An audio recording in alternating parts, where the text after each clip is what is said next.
திடீரென கைது செய்யப்பட்ட சந்திரபாபு நாயுடு. சொத்து குவிப்பு வழக்கில் அதிரடி நடவடிக்கை. வீட்டை சுற்றி வளைத்த போலீசார். அதிர்ச்சியில் மோடி.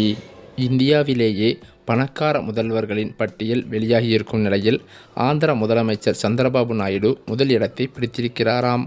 அவரது சொத்து மதிப்பு மட்டும் 931 கோடி என குறிப்பிடப்பட்டிருக்கிறது. வெறும் 7,000 ரூபாயில் தொடங்கிய அவரது தொழில் இன்று பால் பேரரசின் முடிசூடா மன்னனாக திகழ வைத்திருக்கிறது. கிட்டத்தட்ட 30 ஆண்டுகளில் இந்த நிறுவனம் மிகப்பெரிய அளவில் வளர்ச்சி பெற்றிருக்கும் நிலையில் தற்போதைக்கு அதன் மதிப்பு 675 கோடி என்பதும் குறிப்பிடத்தக்கது. ஆந்திர பிரதேச முதல்வர் சந்திரபாபு நாயுடுவின் சொத்து மதிப்பு குறித்த தகவல்தான் இன்று நாடு முழுவதும் பேசப்படும் அளவுக்கு வளர்ந்திருக்கிறது. அரசியல் வாழ்க்கை மட்டுமல்லாமல் தொழில்துறையிலும் தனித்த அடையாளம் படைத்தவர் என்ற புகழும் அவருக்கு கிடைத்திருக்கிறது. காரணமோ அவர் தொடங்கிய ஹெரிடேஜ் ஃபுட்ஸ் லிமிடெட் பால் நிறுவனம்தான். 1992ஆம் ஆண்டு பொருளாதார சீர்திருத்தங்கள் மூலம் இந்திய பால்துறை தனியார் முதலீட்டுக்கு திறக்கப்பட்ட நேரத்தில் சந்திரபாபு நாயுடு வெறும் 7,000 ரூபாய் முதலீட்டில் இந்த நிறுவனத்தை தொடங்கியிருக்கிறார்.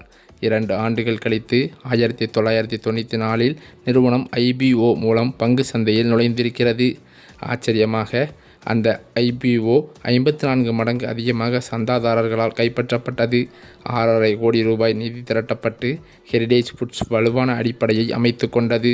1995ஆம் ஆண்டு நிறுவனத்தின் மார்க்கெட் கேபிட்டலைசேஷன் வெறும் 25 கோடி இருந்த நிலையில் 2025ஆம் ஆண்டளவில் அது 4,500 கோடி வரை உயர்ந்திருக்கிறது. மேலும் 2024இல் உச்சக்கட்டத்தில் 6,755 கோடி மதிப்பீட்டை எட்டியிருக்கிறது.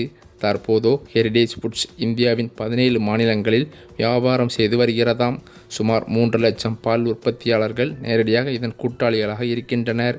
2000ஆம் ஆண்டுக்குள் 100 கோடி வருவாய் அடைந்த நிறுவனம் 2025ஆம் ஆண்டில் 4,000 கோடி வருவாயை கடந்திருக்கிறது. நாரா குடும்பம் தற்போது நிறுவனத்தில் 41.3% பங்குகளை வைத்திருக்கிறதாம்.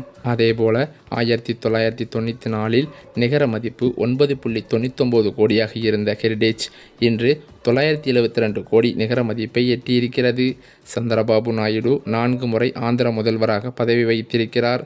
2014இல் மாநில பிரிவினை காரணமாக ஆந்திரம் தனி மாநிலமாக உருவான சிக்கலான காலத்தையும் 2004 மற்றும் 2019 தேர்தல் தோல்விகளையும் சமாளித்து 2024இல் மீண்டும் ஆட்சிக்கு திரும்பியிருக்கிறார். இந்த நிலையில் அவர் அறிவித்த செல்வம் மட்டும் 931 கோடி. இவைகளெல்லாம் பல கணக்குகளில் ஒரு ஃபைலாகவே இருந்து வந்துள்ளது. இதனை அறிந்த வருமான வரித்துறை சோதனையினர் சமீபத்தில் அவரது வீட்டில் சோதனை நடத்தியதாக தகவல்கள் வெளியானது. சமீபத்தில் அவர் வீட்டில் நடத்திய சோதனையில் சில தொகைகளுக்கு மட்டும் சரியான ஆதாரங்கள் இல்லாத நிலையில் அவர் மீது வழக்கு பதிவு செய்யப்பட்டுள்ளதாக தகவல்கள் சொல்லப்பட்டு வருகின்றன.